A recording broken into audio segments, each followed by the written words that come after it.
함께 2월의 말씀 히브리서 11장 1절로 2절 말씀을 암송하시면서 주님 앞에 예배자로 나아가시겠습니다. 믿음은 바란 것들의 실상이요 보이지 않는 것들의 증거니 선진들이 이로써 증거를 얻었느니라. 아멘.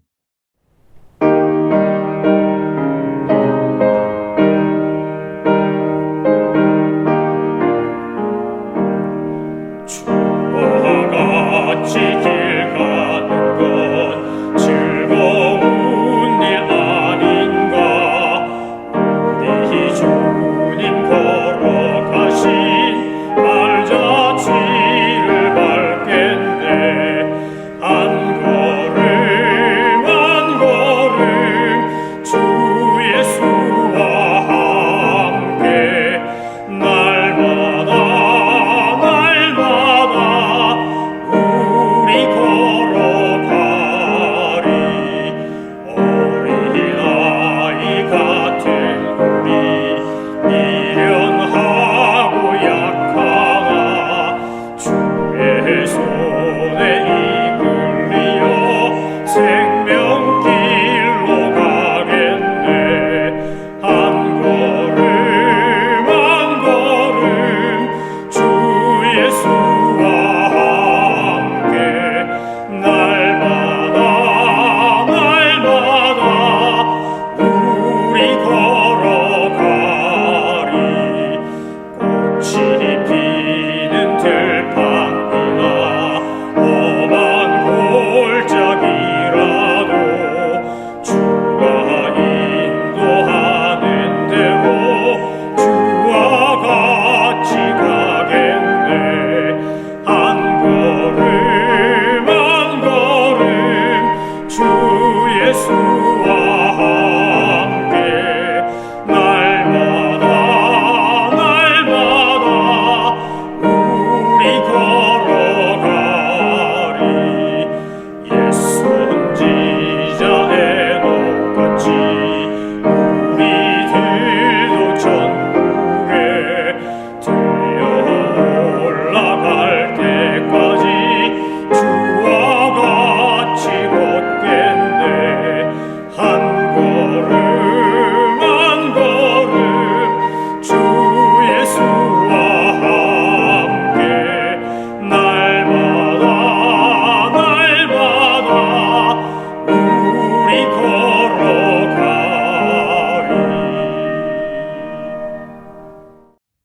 하나님께서 오늘 우리에게 주신 말씀은 사도행전 23장 1절로 11절까지의 말씀입니다.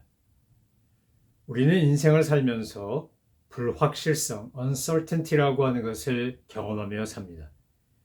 이민사회에서 정착하는 과정에 있는 분이나 이미 오래전에 정착한 분이나 새로운 곳에 가서 정착하는 분이나 모두 공통적으로 경험하는 것은 불확실성이라고 하는 것입니다.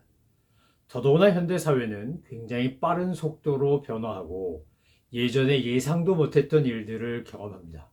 갑자기 폭우가 내린다든지 폭설이 내린다든지 아니면 1년 동안 내릴 비가 한꺼번에 온다든지 쓰나미가 온다든지 지진, 허리케인, 태풍 여러 가지가 지금 기후환경의 변화는 이루 말할 수 없고 사회적 환경의 변화도 너무나 빨리 그리고 너무나 광범위하게 일어나고 있습니다. 우리는 살아가면서 이런 일들을 겪으면 감정의 흔적이 남습니다. 이 감정은 때로는 좌절, 낙심, 절망, 불안과 같은 부정적인 것도 있고 희열, 감사, 환희, 소망 같은 밝은 것도 있습니다. 힘든 시간을 지날 때 상한 감정도, 즐거울 시간을 지날 때 기쁜 감정도 모두 한 인생을 보면 마치 모자이크를 구성하고 있는 하나의 돌과 같습니다. 인생이란 이 돌들이 모여서 만든 모자이크 벽화와 같은 것입니다. 그래서 모자이크 가까이 가서 보면 그 돌만 보입니다. 그런데 좀 떨어져서 보면 슬픔, 기쁨, 환희, 절망, 낙심, 감격, 불안, 확신 이런 모든 것들이 다 어우러져서 인생의 아름다운 멋진 작품을 하나 만들고 있는 겁니다. 어떤 돌은 파란색, 어떤 돌은 빨간색, 어떤 돌은 검은색이지만 멀리서 보면 그것이 명암을 이루며 칼라를 만들며 멋진 하나의 작품이 된 것과도 같습니다. 사랑하는 성도 여러분, 지난 한 주간 동안 또는 어제 하루 동안 어떻게 지내셨습니까? 혹시 너무나 바짝 우리 돌 앞에 붙어서 돌 하나하나만 보고 계신 건 아닌지요? 우리 인생의 여정 속에 생기는 수많은 감정적 기복과 긍정적 감정, 부정적 감정, 기쁨에서 슬픔에 이르기까지 이 수많은 것들을 보면서 우리는 하나하나에 집착하지 말고 그 모든 것들이 함께 이루어내는 멋진 작품, 하나님의 섭리와 계획 속에서 이루어지는 인생이라는 평생에 걸친 멋진 작품 하나를 좀 떨어져서 볼 수 있어야 합니다. 우리가 떨어져서 보면 지금 내가 겪고 있는 고난도 어려움도 힘듦도 슬픔도 결국 시간이 지나면 다 합력하여 선을 이루는 하나님의 작품이 되겠구나 라고 하는 것을 깨달을 수 있기 때문입니다.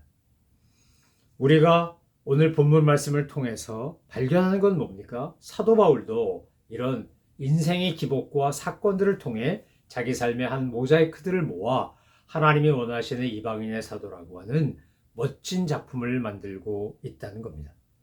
사도 바울은 굉장히 많은 어려움들을 이 23장에 오기까지 겪었습니다.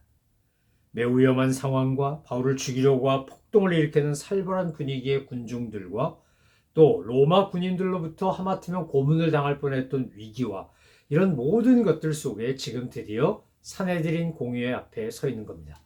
로마의 천부장이 이제 이 사람을 데리고 바울을 데리고 왜 이런 문제가 생겼는지, 왜 유대인들이 이 사람을 죽이려고 하는지 알아보고 싶어서 바울을 데리고 산헤드린 공의회에 옵니다.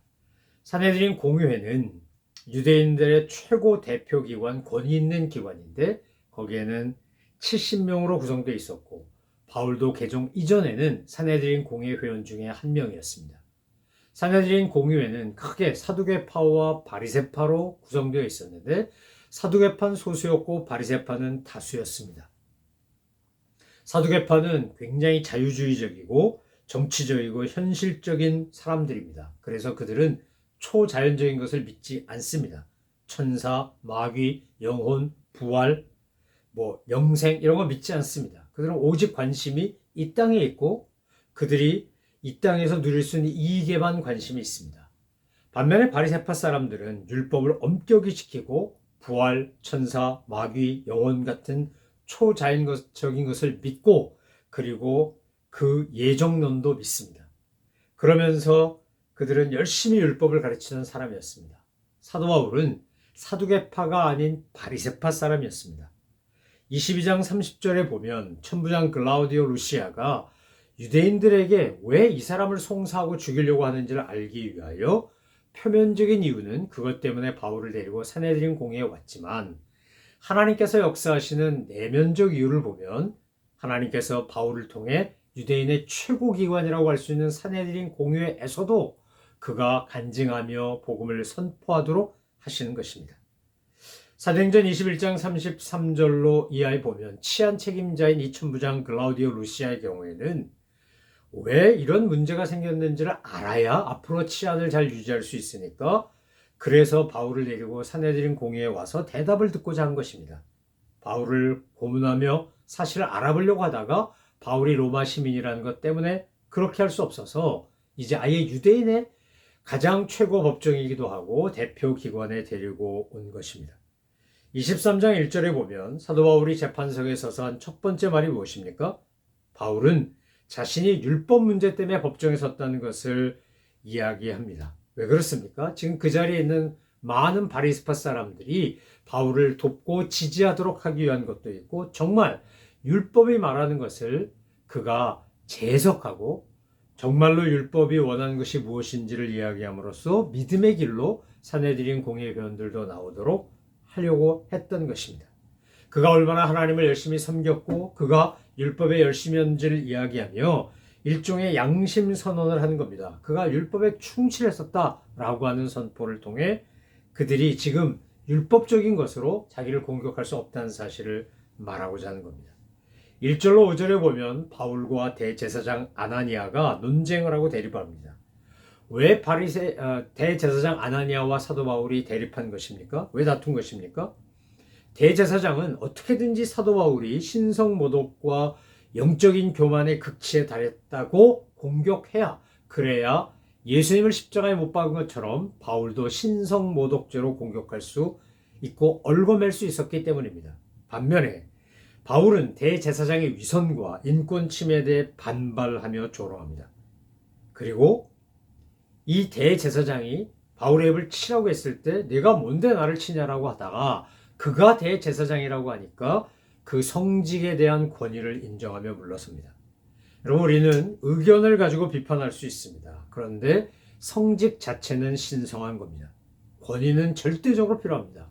권위주의로 가면 안 되지만 권위 자체를 무시하면 안 됩니다. 아버지, 교수, 목사, 장로, 선생, 우리가 이른바 권위를 인정해 주어야 되는 분들의 그 권위 자체는 신성한 겁니다. 그걸 부정하는 것은 옳지 않습니다. 그러나 그런 직책과 그런 포지션에 있는 분들이 권위주의적으로 나가는 것 또한 잘못된 것입니다. 이제 7절로 10절에 보면 바리새파와 사두개파 사이에 이제 분쟁이 일어납니다. 바울이 밝힌 사실, 진리편에서 한 행동이 무엇입니까? 이것은 굉장히 지혜로운 것인데 예수 그리스도의 부활에 관하여 선언하는 겁니다. 부활에 관해서 선포하니까 부활을 믿는 바리새파와 부활을 믿지 않는 사두개파 사이에 논쟁이 벌어지고 이 두 서로 다른 관점을 가진 그룹은 결코 양립할 수 없는 것이었습니다. 그래서 그들이 결국 분쟁이 일어나고 그 속에서 천부장은 다시 한번 사도 바울을 구출하게 됩니다.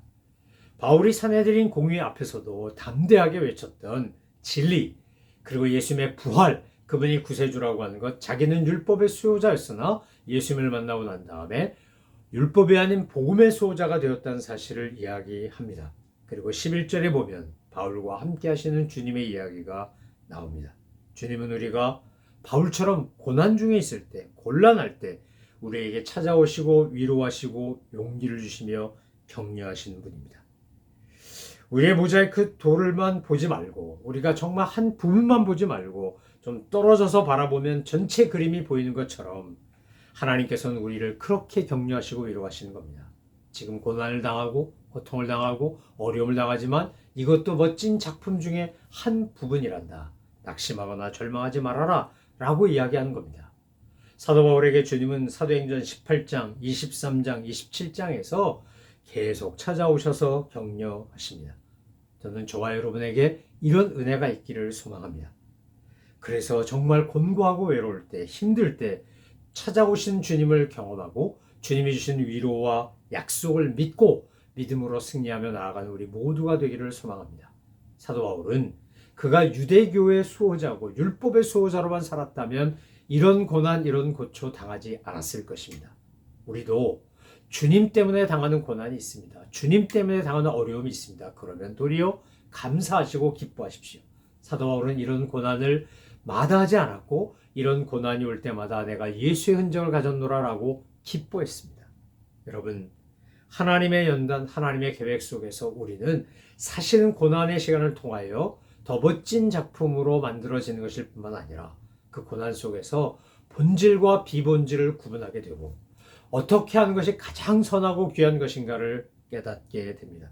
하나님의 계획을 알리시며 우리에게 약속과 위로를 주시는 하나님을 만나고 주님과 함께 믿음으로 주님이 주신 사명을 완수하기까지 힘차게 푯대를 향하여 부르심의 상급을 향하여 달려가는 바울처럼 그렇게 살아가시는 저와 여러분 되시기를 소망하며 축원합니다.